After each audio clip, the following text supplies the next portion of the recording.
Welcome to my railway जी के classes दोस्तों, जिसमें हम रेलवे के एग्जाम में पूछे गए मोस्ट इंपॉर्टेंट क्वेश्चन के बारे में डिस्कस करेंगे जो हाल के एग्जाम में पूछे गए हैं। दोस्तों यह जीके जीएस क्लास का पार्ट नंबर 5 है। दोस्तों अगर आपने पार्ट नंबर 3 4 नहीं देखा है तो प्लीज प्लेलिस्ट में जाकर उसे देख लें। तो चलिए शुरू करते हैं आज के पहले प्रश्न से। डीआरडीओ द्वारा स्वदेशी प्रौद्योगिक क्रूज मिसाइल यानी कि आईटीसीएम का सफल परीक्षण उड़ान करके भारत ने किस वर्ष रक्षा अनुसंधान एवं विकास में एक उपलब्धि हासिल की है?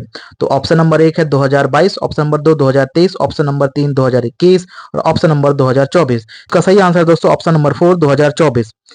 तो दोस्तों कुछ इंपॉर्टेंट फैक्ट के बारे में बात कर लेते हैं दोस्तों। इसका कुछ इंपॉर्टेंट फैक्ट है दोस्तों, जैसे कि डीआरडीओ का फुल फॉर्म होता है दोस्तों डिफेंस रिसर्च डेवलपमेंट ऑर्गेनाइजेशन।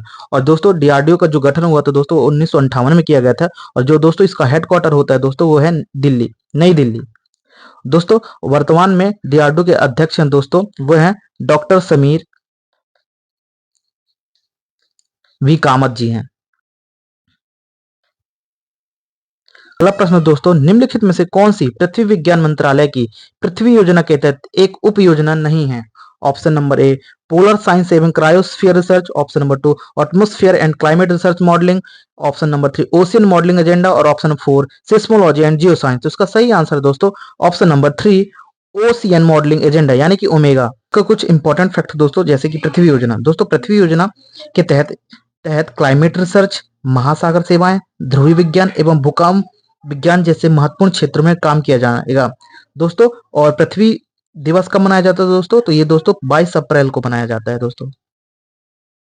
अगला प्रश्न दोस्तों, निम्नलिखित में से किसे हिंदुस्तानी शास्त्रीय संगीत की एक प्रमुख वंशावली किराना घराना के प्रवर्तक के रूप में श्रेय दिया जाता है? Number A Ustad Aliuddin Khan, option number 2 Pandit Vishnu Digambar Paluskar, option number 3 Ustad Abdul Karim Khan, option number 4 Pandit Bhimsen Joshi. इसका सही आंसर दोस्तों ऑप्शन नंबर 3 उस्ताद अब्दुल करीम खान, जिसे वंशावली घराना के प्रवर्तक के रूप में श्रेय दिया जाता है। अगला प्रश्न दोस्तों, स्वतंत्रता के बाद भारत के पहले रजिस्टर्ड जनरल और जनगणना आयुक्त कौन थे? Option number A Ashok Mitra, option number 2 MWM Yeatts, option number 3 RB Chari, option number 4 Vijay S Sharma. इसका सही आंसर दोस्तों ऑप्शन नंबर 2 MWS एट्स, जो भारत के जो स्वतंत्र भारत के पहले रजिस्ट्रार जनरल और जनगणना आयुक्त थे।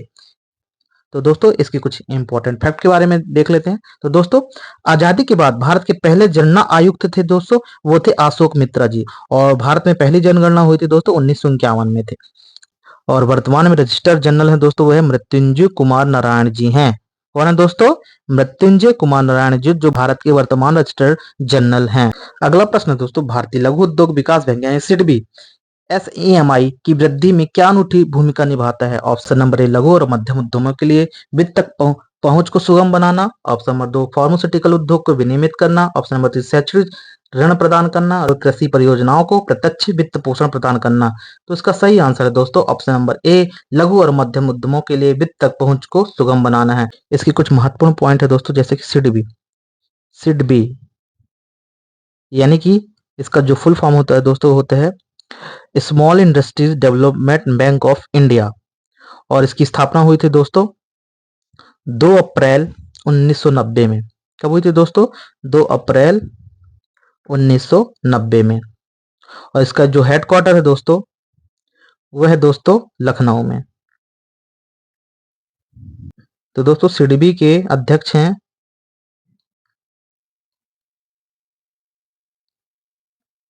मनोज मित्तल जी। अगला प्रश्न दोस्तों, निम्नलिखित में से किसे प्रतिष्ठित international astronautical federation world space award से सम्मानित किया गया है? ऑप्शन नंबर 1 दोस्तों P Veeramuthuvel, option number 2 L Murugan, option number 3 K Sivan, option number 4 S Swaminathan. तो इसका सही आंसर है दोस्तों ऑप्शन 4 एस स्वामीनाथन, जिसे international astronautical federation world space award से सम्मानित किया गया है।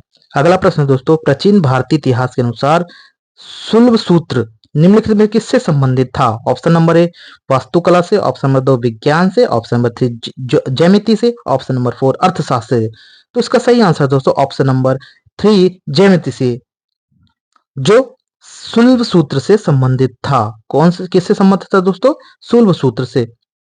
इंपॉर्टेंट फैक्ट है दोस्तों, जैसे कि शुल्ब सूत्र के रचयिता थे दोस्तों बोधमायन, अपस्तम्भ, कात्यायन और मानव जी। ये चारों ने मिलकर शुल्ब सूत्र की खोज की थी, यानी कि इनके रचयिता हैं। प्रश्न दोस्तों, इनमें से कौन सा प्राधिकारी राज्यसभा में आचार समिति का गठन करता है? ऑप्शन नंबर ए राष्ट्रपति, ऑप्शन नंबर बी राज्यसभा के सभापति, ऑप्शन नंबर 3 प्रधानमंत्री, ऑप्शन 4 लोकसभा अध्यक्ष। तो इसका सही आंसर है दोस्तों ऑप्शन नंबर बी राज्यसभा के सभापति, जो आचार समिति का गठन करते हैं। इसके कुछ महत्वपूर्ण इंपॉर्टेंट फैक्ट हैं दोस्तों, जैसे कि राज्यसभा का राष्ट्रसभापति कौन होता है? तो इसका आंसर सही है दोस्तों, भारत का उपराष्ट्रपति ही राज्यसभा का पदेन सभापति होता है।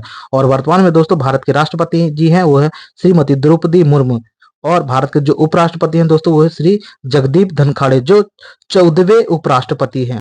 भारतीय संविधान में निम्नलिखित में से कौन सा अनुच्छेद संघ की कार्यकारी शक्ति की सीमा से संबंधित है? अनुच्छेद 70, ऑप्शन नंबर 2 अनुच्छेद 78, ऑप्शन नंबर 3 अनुच्छेद 73, ऑप्शन नंबर 4 अनुच्छेद 61। इसका सही आंसर दोस्तों ऑप्शन नंबर 3 अनुच्छेद 73, जो संघ की कार्यकारी शक्ति की सीमा से संबंधित है। दोस्तों अनुच्छेद 70 राष्ट्रपति के कार्यों का निर्वहन का प्रावधान है, अनुच्छेद 78 में प्रधानमंत्री के कर्तव्यों का निर्वहन है, और अनुच्छेद 61 में राष्ट्रपति पर महाभियोग चलाने का प्रावधान है। इसके कुछ महत्वपूर्ण फैक्ट है, जैसे दोस्तों कि भारतीय न्याय संहिता की धारा 78 को आमतौर पर स्टॉकिंग यानी पीछा करना के नाम से जाना जाता है। यह कानून किसी महिला का पीछा करने और उसे परेशान करने से बचाने के लिए बनाया गया है। यह धारा उन लोगों पर लागू होती है जो किसी महिला को इच्छा के खिलाफ उसका पीछा करते हैं, या यह धारा उन लोगों पर भी लागू होती है जो किसी महिला से जबरदस्ती संपर्क बनाने की कोशिश करते हैं। अगला प्रश्न दोस्तों, ब्रिटिश भारत में साधारण ब्रह्म समाज की स्थापना कब हुई थी? 1868 में, 1875 में, कि 1878 में, या 1830 में? तो इसका सही आंसर दोस्तों ऑप्शन नंबर 3 1878 में साधारण ब्रह्म समाज की स्थापना की गई थी। इसके कुछ महत्वपूर्ण पॉइंट देख लेते हैं दोस्तों, जैसे साधारण ब्रह्म समाज की स्थापना 15 मई 1878 को हुई थी। ब्रह्म समाज के मतभेद के बाद बना था। साधारण ब्रह्म समाज की स्थापना की वजह निम्नलिखित है, जैसे कि ब्रह्म समाज में विद्वानों के बीच मतभेद का बढ़ जाना। नंबर 2, केशव चंद्र सेन और उनकी पार्टी के विचार ब्रह्म समाज के मूल सदस्यों से ज्यादा कठोर हो गए थे। समाज की स्थापना सन 20 अगस्त 1828 में की गई थी, और इसकी स्थापना राजा राममोहन राय ने की थी। इनका जो मकसद था दोस्तों वह तो हिंदू धर्म को शुद्ध करना और तर्कवाद को बढ़ावा देना था, जिनका तो आज का क्वेश्चन ऑफ द डे है दोस्तों, राज्य के नीति निर्देशक सिद्धांतों के प्रावधान किसके अंतर्गत दिए गए हैं? ऑप्शन नंबर है अनुच्छेद 3651, अनुच्छेद 3242, अनुच्छेद 3252, या अनुच्छेद 3245। तो दोस्तों इसका आंसर हमें कमेंट करके जरूर बताएं। दोस्तों अगर आज का वीडियो आपको पसंद आया तो प्लीज वीडियो को लाइक करें, शेयर करें, सब्सक्राइब करें। धन्यवाद।